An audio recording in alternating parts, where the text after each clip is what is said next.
Hi kids, let's do question and answers for our chapter Wonderful Waste. So question number 1 is what were the preparations in the palace for? Palace में इतनी तैयारियां किस चीज की हो रही थी? There were preparations for a grand feast in the palace. वहां पे एक बहुत बड़ा भोज, एक बहुत बड़ी पार्टी होने वाली थी, उसकी तैयारी थी. Why did the Maharaja go into the kitchen in the afternoon? वो किचन में क्यों गए महाराजा दोपहर में? Maharaja went into the kitchen in the afternoon to inspect the dishes that had been prepared for the feast. जो party होने वाली थी उसके लिए क्या क्या डिशेस बनी है वो चेक करने गए थे वो. What had the cook planned to do with the vegetable scraps? वो जो कुक था उसने क्या डिसाइड किया था कि वो सब्जी के जो छिलके बचे हैं उसके साथ क्या करेगा? The cook had planned to throw away the vegetable scraps. उसने सोचा था सब कुछ फेंक देगा. Ingredients are the things that are used to make a dish. तो कोई अगर हम डिश बना रहे होते हैं, कोई रेसिपी हो, उसमें इंग्रेडिएंट्स क्या होते हैं? वो चीजें होती हैं जिससे वो डिश बनती है. तो उसके लिए जो है जो जो चीजें यूज हो रही हैं, जो भी डिश आप बना रहे हो उसमें आप जो जो डाल रहे हो उसे कहते हैं इंग्रेडिएंट्स. तो यहाँ पे जो है अवियल में कौन कौन से इंग्रेडिएंट्स यूज हुए हैं उन्हें आपको सर्कल करना है. तो क्या क्या यूज हुआ था अवियल में? Chillies, coconut, garlic, vegetable scraps, curry leaves and curd. State whether the following are true or false. आपको बताना है कि ये स्टेटमेंट सच है या झूठ. The king had ordered the dinner in the palace. True, right. उसने फीस्ट जो है वो ऑर्डर किया था. No one had heard of or tasted avial before. ये भी सच है, उससे पहले तो वो डिश बनी ही नहीं थी, किसी ने भी सुनी नहीं थी और टेस्ट भी नहीं की थी. The cook had plan to make another dish using the vegetable scraps. ये फॉल्स है, राइट, क्योंकि उसने तो सोचा था वो सारा स्क्रैप जो है फेंक देगा. A recipe is a list of directions to prepare a dish. Recipe क्या होती है? अगर मैं आपको एक लिस्ट दूं डायरेक्शंस की कि ऐसे ऐसे आपको ये डिश बनानी है, सबसे पहले कढ़ाई चलानी है, उसके ऊपर आपको घी डालना है, फिर जीरा डालना है, तो अगर मैंने आपको ऐसी लिस्ट दे दी डायरेक्शन की तो उसे कहते हैं recipe. The following sentences are not in order for preparing a meal. Number them in correct order. तो यहाँ पे जो है रेसिपी दी हुई है कि क्या क्या करना है, बट ये सही ऑर्डर में नहीं है, तो आपको इसे सही ऑर्डर कौन सा पहले आएगा कौन सा उसके बाद वो नंबर देना है. तो सबसे पहले क्या होगा? Wash and clean the mix of vegetable bits. जितनी भी सब्जियां हैं उन्हें साफ करके धोना है.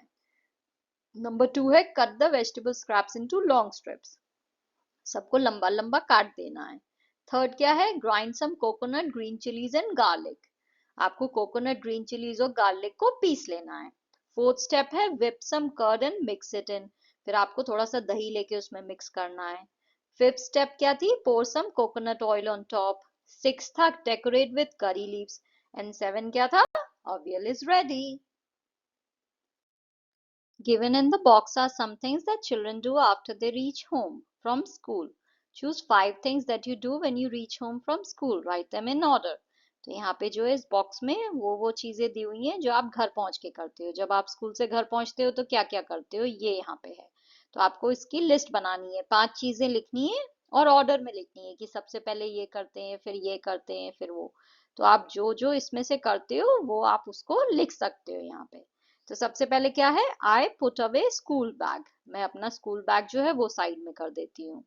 Then I change out of school uniform. फिर मैं अपनी यूनिफॉर्म चेंज करती हूँ. Next I wash up. उसके बाद मैं जो हूँ अपना हाथ धोती हूँ, हाथ और मुंह. After that I have lunch.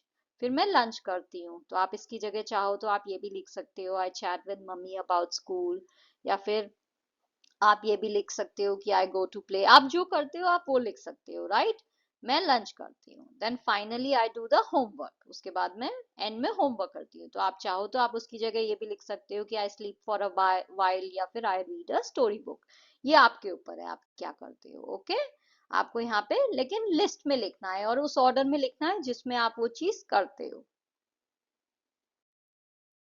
The Maharaja was a wise man and ordered the cook to use the vegetable scraps instead of throwing them away.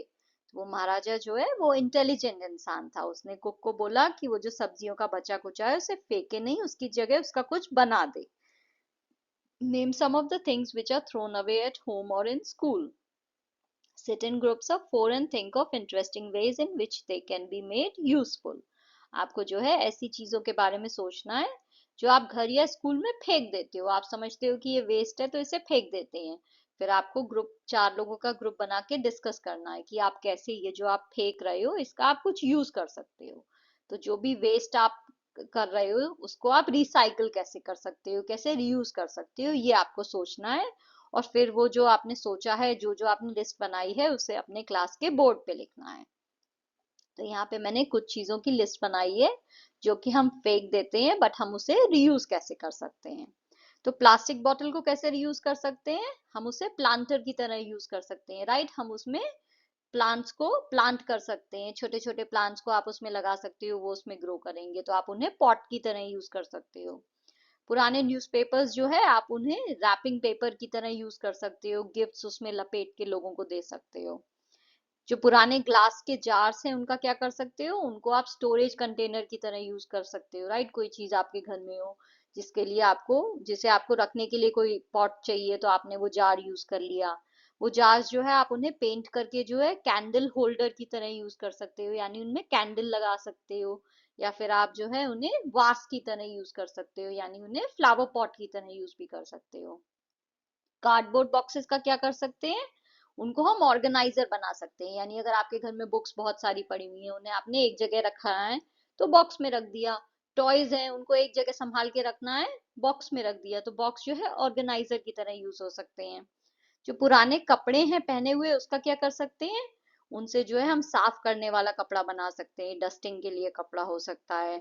आप उनके स्ट्रिप्स काट के जो है उनसे ब्रेसलेट भी बना सकते हो, हेड बैंड भी बना सकते हो।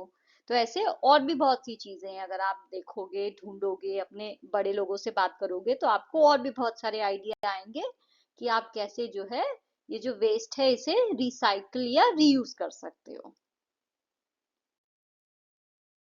Some words have more than one meaning. For example, point. तो कुछ ऐसे words होते हैं जिनके एक से ज्यादा मीनिंग होते हैं, जैसे कि वर्ड point. Now point का एक मतलब होता है dot. हम मैथ्स में भी यूज करते हैं ना, 1.2, 2.1। तो वो जो point है, वो जो dot है, वो क्या है, वो है noun। उसका पार्ट्स ऑफ स्पीच है noun, क्योंकि वो किसी चीज का नाम है। तो ये point जिसका मतलब dot होता है, ये हुआ noun। नाउ पॉइंट का एक और मतलब होता है किसी चीज को दिखाना। अगर मैं बोलूं पॉइंट करके, उंगली दिखा के कि this is my house, this is my school, तो ये क्या हुआ, ये है वर्ब, क्योंकि मैं यहाँ पे एक्शन कर रही हूँ, right. An action is happening, I am pointing you towards my house और माई स्कूल, और pointing you towards my friend. तो ये जो है ये वर्ब है। तो पॉइंट के दो मीनिंग है, राइट। एक मीनिंग है डॉट और दूसरा मीनिंग है किसी चीज को दिखाना, कोई चीज मैं आपको दिखाऊं, वो की वो हुआ पॉइंट। तो पहला वाला पॉइंट जो डॉट है वो है नाउन, और दूसरा वाला पॉइंट जिसका मतलब हुआ कोई चीज दिखाना, वो है वर्ब। तो ऐसे बहुत से वर्ड्स हैं जिनके मीनिंग एक से ज्यादा होते हैं, और उनके मीनिंग अलग अलग हैं, तो उनका पार्ट्स ऑफ स्पीच भी अलग अलग होगा। तो यहाँ पे आपको लिस्ट दी हुई है, आपको इन वर्ड्स के जो है मीनिंग्स लिखने हैं। तो पहला वाला वर्ड हमें क्या दिया हुआ है, ग्राउंड।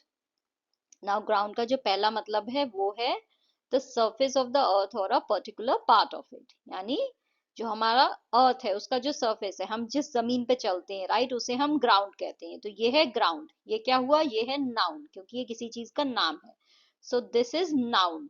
ग्राउंड का जो मतलब हुआ कि surface of earth, that is noun. Now ground का एक और मीनिंग होता है, वो क्या होता है, कोई चीज पिसी हुई हो उसे हम कहते हैं ग्राउंड, जैसे कि ग्राउंड स्पाइसेस, ये ग्राउंड चिली है, ये ग्राउंड टर्मरिक है। तो ये जो है जो पिसा हुआ है, ये क्या है, ये एडजेक्टिव है, क्योंकि ये नाउन के बारे में बता रहा है, स्पाइस के बारे में बता रहा है कि स्पाइस की कंडीशन क्या है, इट इज ग्राउंड, यानी पिसा हुआ स्पाइस है। सो अगर कोई चीज आपको नाउन के बारे में बताए, what is that, that is adjective, right. तो ये जो ग्राउंड है जिसका मतलब होता है surface of earth, that is noun. ये वाला जो ग्राउंड है जिसका मतलब होता है कोई चीज पिसी हुई, that is adjective. So ground के दो मीनिंग है, एक है सरफेस ऑफ अर्थ एंड दूसरा है ग्राउंड, यानी पिसा हुआ।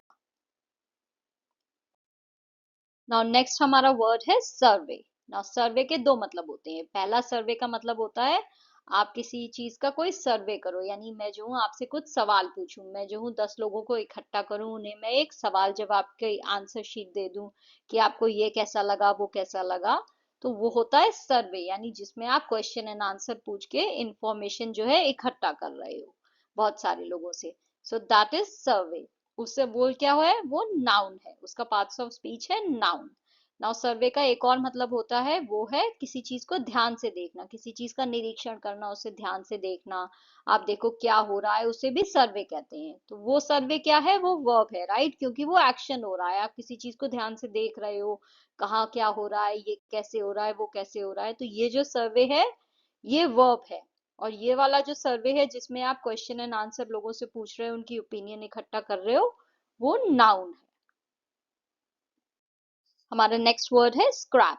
नाउ स्क्रैप का एक मतलब तो होता है जो बचा कुचा खाना है, खाने के जो छिलके बच गए हैं, जो खाने का हिस्सा जो बच गया है, आप सब्जी काटो छिलका बच गया, बीजे बच गए, तो वो क्या है, वो है स्क्रैप। वो होता है नाउन, क्योंकि वो हम किसी चीज की बात कर रहे हैं, उसके नाम क्या है, उसका नाम है वो, कि ये सब्जी का जो बचा कुचा हिस्सा होता है, जो भी बच जाता है, उसे हम कहते हैं स्क्रैप ना। एक और स्क्रैप है, उसका क्या मतलब होता है, कोई चीज फेंकना। तो जब आप कोई कचरा फेंक रहे हो, यू आर स्क्रैपिंग इट, तो उसका क्या मतलब हुआ, वो है वर्ब, क्योंकि वो आप एक्शन कर रहे हो। तो कोई चीज को फेंकना, वो जो आप स्क्रैप कर रहे हो, उसे जो है हम वर्ब कहेंगे, उसका पार्ट्स ऑफ स्पीच हुआ वर्ब। तो अगर आप जो है कचरा फेंक रहे हो, तो ये एक्शन हो रहा है, right, so this is verb. And जो पहला वाला स्क्रैप है एक सब्जी का बचा हुआ, दैट इज नाउन। फिर हमारा थर्ड वर्ड है स्टर्नली। नाउ स्टर्नली जो है उसके एक ही मतलब है, एंड वो है एडवर्ब। उसका जो पार्ट्स ऑफ स्पीच है, उसका क्या मतलब होता है, उसका मतलब होता है कोई चीज जो है आप स्ट्रिक्टली किसी चीज को देखो, बिल्कुल ध्यान से देखो, स्ट्रिक्ट होके देखो, तो वो जो है स्टर्नली। मैं बोलूँ ना, I am giving you a stern look, यानी मैं जो हूँ तुम्हें बहुत ही ध्यान से देख रही हूँ। तो स्टर्नली का मतलब होता है कोई चीज बहुत ही ध्यान से देखना, स्ट्रिक्ट होके देखना। हमारा नेक्स्ट वर्ड है टेम्पटिंग। टेम्पटिंग जो है एडजेक्टिव है, उसका पार्ट्स ऑफ स्पीच। टेम्पटिंग का क्या मतलब होता है, attractive in making people want to have और डू समथिंग। कोई चीज जो बहुत टेम्पटिंग हो वो क्या होती है, या तो वो आपका मन करेगा आप उसे खा लो, या फिर वो चीज आप करो। तो टेम्पटिंग का मतलब होता है कोई चीज जो आपको बहुत ही अट्रैक्टिव लगे, बहुत ही आपका करने का मन करे, उसे हम कहते हैं tempting. Number two, make new words by adding, dropping a few letters from the root word. Some are done for you. तो आपको जो है ये रूट वर्ड्स दिए हुए हैं। ये रूट वर्ड्स क्यों है, क्योंकि आप इनके आगे ये वर्ड्स जो है ऐड करके नए वर्ड्स बनाओगे। तो जब आप किसी वर्ड के आगे ईडी लगा देते हो, तो वो उसका पास्ट टेंस हो जाता है। तो पाउंड का पास्ट टेंस हो गया पाउंडेड। पाउंड का मतलब होता है किसी चीज को पीसना, कूटना। तो पाउंडेड यानी वो चीज पास्ट टेंस में हुई, आपने उसे कूटा, उसे पीसा। आईएनजी लगा दिया तो उसका मतलब हो जाता है कि वो अभी भी काम हो रहा है, पाउंडिंग, ट्राइंग। तो ये चीज जो कंटिन्यूअस हो रही है उसमें आईएनजी लगता है। तो ईडी लगा दिया तो पास्ट हो गया, आईएनजी यानी कंटिन्यूअस के सेंस में हो गया। ईआर और ईएसटी कब लगता है, ये होते हैं डिग्री ऑफ कंपैरिजन। ईआर होता है कंपैरेटिव एंड ईएसटी होता है सुपरलेटिव। तो ये डिग्रीज ऑफ कंपैरिजन जो है ये कौन से वर्ड्स में लगते हैं, उन वर्ड्स में जो एडजेक्टिव और एडवर्ब होते हैं। नाउ ये एडजेक्टिव या एडवर्ब नहीं है, इसलिए इसमें नहीं लग रहा है, बट लार्ज में लगेगा, क्योंकि लार्ज जो है वो एडजेक्टिव है। एडजेक्टिव कौन से वर्ड्स होते हैं, वो जो नाउन को डिस्क्राइब करते हैं, राइट। अगर मैं कह दूं कि दिस बॉक्स इज लार्ज, तो बॉक्स के बारे में आपको पता चल रहा है, राइट। बॉक्स नाउन है, बॉक्स के बारे में क्या चीज पता चल रही है, लार्ज। तो वो हुआ एडजेक्टिव, लार्ज जो वर्ड है। तो लार्ज में अगर मैंने ईआर लगा दिया तो लार्जर हो गया। हम कब यूज करते हैं, जब हम दो बॉक्सेस का कंपैरिजन कर रहे हैं, जब दो चीजों का कंपैरिजन हो रहा हो, तो ईआर लगता है, तो वो कंपैरेटिव डिग्री होती है। जैसे कि मैं बोलूं this box is larger than that box, तो दो बॉक्स के बीच में कंपैरिजन करके मैंने आपको बताया ये बॉक्स बड़ा है उस बॉक्स से। तो यहाँ पे कंपैरेटिव डिग्री ईआर यूज हो रहा है। ईएसटी कब यूज होता है, जब आप जो है बहुत सारी चीजों में किसी एक चीज को जो है सुपर बता दो, वो सुपरलेटिव डिग्री हो जाती है। तो this box is largest of all, तो सारे बॉक्सेस में सबसे बड़ा ये बॉक्स है, तो वहां पे ईएसटी आ गया। तो ईआर कब यूज होता है कंपैरेटिव डिग्री, जब आप दो चीजों का कंपैरिजन करो। ईएसटी यूज होता है जब आप सारी चीजों में किसी एक चीज को सुपर बोल दो। न्यू का हो जाएगा न्यूअर एंड न्यूएस्ट। टेस्टी का क्या होगा, tested, testing, tastier and tastiest. Wise का क्या होगा, वाइजर एंड वाइजेस्ट। स्टेयर का होगा स्टेयर्ड, स्टेयरिंग। क्लीन का होगा cleaned, cleaning, cleaner, cleanest. Now wise का मतलब होता है कोई बहुत इंटेलिजेंट, राइट। स्टेयर का मतलब होता है किसी चीज को घूरना। क्लीन का मतलब होता है साफ करना, करेक्ट, ये हमें पता है। तो do any of these words use all of four endings? Yes, कौन से वो हैं? टेस्टी है और क्लीन है, राइट? इसमें ये जो चारों एंडिंग्स हैं ये यूज हो रहे हैं, tested, testing, tastier, tastiest, clean का क्लीन्ड, क्लीनिंग, क्लीनर, क्लीनेस्ट। यहाँ पे मैंने आपको डिग्री ऑफ कंपैरिजन दोबारा से समझाया है। तो डिग्री ऑफ कंपैरिजन जो है वो एडजेक्टिव्स एंड एडवर्ब्स में यूज होता है। They describe the different levels of intensity और कंपैरिजन। तो वो आपको बताते हैं कि कैसे चीजों में कंपैरिजन हो रहा है, उसके बारे में आपको बताया जाता है। तो 3 डिग्री ऑफ कंपैरिजन क्या है? पॉजिटिव डिग्री क्या है? जब बेस वर्ड है, जैसे कि large, the box is large, ये बॉक्स लार्ज है, राइट, बड़ा है, सिर्फ इतना बता रही हूँ मैं, कोई कंपैरिजन कुछ नहीं हो रहा है, simple information, this box is large. Comparative degree कब यूज होती है? जब आप दो चीजों को कंपेयर करते हो और बताते हो कौन सी चीज बेहतर है या कौन सी कम है, तो कंपैरेटिव डिग्री यूज होती है, जैसे कि this box is larger than other one, तो ये वाला बॉक्स जो है ये बड़ा है इस बॉक्स के मुकाबले। तो कंपैरेटिव डिग्री जब दो चीजें कंपेयर करते हो तब यूज होती है। सुपरलेटिव डिग्री कब यूज होती है? जब दो से ज्यादा चीजें कंपेयर कर रहे हो और बता रहे हो कि कौन सी चीज सबसे अच्छी है या सबसे खराब है। तो अगर आप ऐसा कर रहे हो कि दो दो से ज्यादा चीजों का कंपैरिजन हो रहा है और बता रहे हो कौन सी चीज सबसे अच्छी या सबसे खराब है, then you use superlative degree. जैसे कि among all the boxes this one is the largest, इन सारे बॉक्सेस में ये बॉक्स जो है ये लार्जेस्ट है। This box is larger than the other one, and this box is large. So positive degree, comparative degree, superlative degree. Name food that is made in your home for a feast or festival. तो आपके घर में कभी कोई बहुत बड़ी party हो या फेस्टिवल हो तो कौन सा खाना बनता है, आपको वो कोई डिश का नाम लिखना है। तो मेरे यहाँ दही वड़ा बनता है, आप पूरन पोली भी लिख सकते हो, छोले भटूरे भी लिख सकते हो, जो भी बनता हो आपके घर में। When you are unwell, जब आप बीमार होती हो तो मम्मी आपको क्या बना के देती है? मेरी मम्मी तो मूंग दाल की खिचड़ी बनाती है। रोज आपके घर में क्या बनता है? मेरे घर में रोज दाल राइस बनता है। तो जो भी आपके घर में बनता हो आप वो यहाँ पे लिख सकते हो, रसम राइस लिख सकते हो, सांबर राइस या सांबर इडली, जो भी आपके घर में रोज बनता है और आपकी मम्मी आपको जो भी देती है जब आप बीमार होती हो, तो आपको यहाँ पे उन डिशेस के नाम लिखने हैं।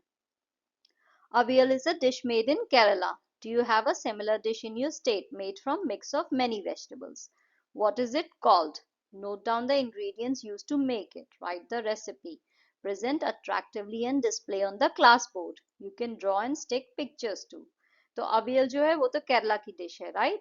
क्या आपके यहाँ भी कोई ऐसी डिश बनती है जिसमें बहुत सारी सब्जियां यूज होती हो?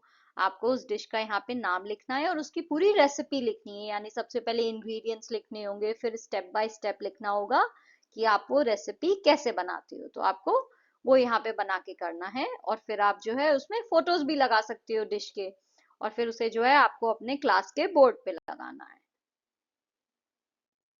तो यहाँ पे मैंने जो है मिक्स्ड वेज करी की रेसिपी लिखी है जो मेरे घर में बनती है, ओके। उसमें क्या क्या इंग्रेडिएंट्स डलते हैं? 1 कप मिक्स वेज जिसमें कैरेट्स, पीस, कॉर्न, बीन्स ये सब होता है, chopped into small pieces.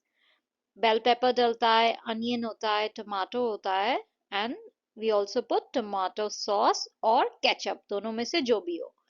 Cooking oil, ginger garlic paste, cumin seeds यानी जीरा, टर्मरिक पाउडर यानी हल्दी, गरम मसाला, सॉल्ट और सिलांट्रो, सिलांट्रो यानी धनिया। धनिया को अमेरिकन इंग्लिश में सिलांट्रो कहते हैं और जो ब्रिटिश इंग्लिश है उसमें कोरिएंडर कहते हैं, बट मतलब एक ही है, तो धनिया भी डलता है उसमें। नेक्स्ट है इंस्ट्रक्शंस। तो सबसे पहले क्या करना है? We have to prepare vegetables. We have to wash and chop the mixed vegetables into small bite size pieces. Slice the bell pepper, onion and tomato. Now chopping और स्लाइसिंग में क्या डिफरेंस है? चॉपिंग है ये जहाँ पे आप किसी चीज को छोटे छोटे पीसेस में कट करते हो, और स्लाइसिंग है ये जहाँ पे आप किसी चीज को लंबी लंबी स्ट्रिप्स में काटते हो। तो इसके बाद जो है हमें कुकिंग स्टार्ट करनी है। तो सबसे पहले तो we will take a pan, put it on heat, और उसमें थोड़ा सा ऑयल डाल के उसे गर्म करना है। उसके बाद क्या करना है? Add cumin seeds and let them sizzle. तो जीरा डाल के उसे पकने देना है। जीरा को, सिजल का मतलब होता है, कभी मम्मी आपकी कुकिंग करें तो आप जाके देखना किचन में, जब वो गरम ऑयल में जो है जीरा डालेंगी तो ऐसा लगेगा जैसे जीरा जो है ऑयल में डांस कर रहा है और उसमें से आवाज आएगी, तो उसे कहते हैं सिजल, यानी जीरा जो है भुन रहा है। उसके बाद आपको उसमें स्लाइस्ड अनियन डाल के सॉटे करना है। सॉटे का क्या मतलब होता है, जब आप किसी चीज को जो है हाई हीट पे पका रहे हो, बहुत तेज आंच पे जो है उसे कुक कर रहे हो, तो उसे सॉटे कहते हैं। तो आपको तब तक सॉटे करना है अनियंस को जब तक कि वो सॉफ्ट और गोल्डन रंग के ना हो जाएं। उसके बाद आपको उसमें mixed vegetable and bell pepper डालना है। फिर उसको stir and cook for a few minutes until the vegetables are slightly tender. Stir का क्या मतलब होता है, उसे गोल गोल घुमाना। आपने देखा होगा ना, कलछी से मम्मी सब्जी चलाती रहती है, उसे कहते हैं स्टर। उसके बाद उसमें ginger garlic paste, turmeric powder और गरम मसाला डालना है। उसके बाद जो है stir well to coat the vegetables with the spices. अच्छे से मिक्स करना है ताकि सारे स्पाइसेस जो हैं वो सब्जी में मिक्स हो जाएं। Add the chopped tomato and cook until it becomes soft. Pour in the tomato sauce or ketchup and mix it in. Sprinkle a pinch of salt, taste and add more if needed. तो नमक डाल के check करना है, test करो कि वो सही है या नहीं है। Let the vegetables simmer on low heat for about 10 to 15 minutes or until they are fully cooked. फिर उसके बाद जो है सब्जी को जो है सिमर यानी लो हीट पे जो है अच्छे से पकाना है 10-15 मिनट के लिए, जब तक कि सब्जियां अच्छे से पक न जाएं। Sprinkle chopped cilantro over the dish. उसके बाद आपको सब्जी के ऊपर धनिया कट करके डालना है, धनिया पत्ती। Once everything is cooked, turn off the heat. जब सब कुछ पक जाए तो गैस को बंद कर दो। Serve your mixed vegetable curry with rice और चपाती। उसके बाद आपको अपनी करी को सर्व करना है राइस या चपाती के साथ। तो ये रेसिपी जो है ये मेरे घर की है। अगर आपके घर में कुछ और रेसिपी बनती हो तो आप वो अपनी मम्मी से लेके यहाँ पे लिख सकते हो, बट उसका स्टाइल जो है सेम रहेगा। सबसे पहले जो है इंग्रेडिएंट्स आएंगे और उसके बाद इंस्ट्रक्शंस आएंगे। Thank you for watching. If you liked the video, please like, share and subscribe the channel. Thank you.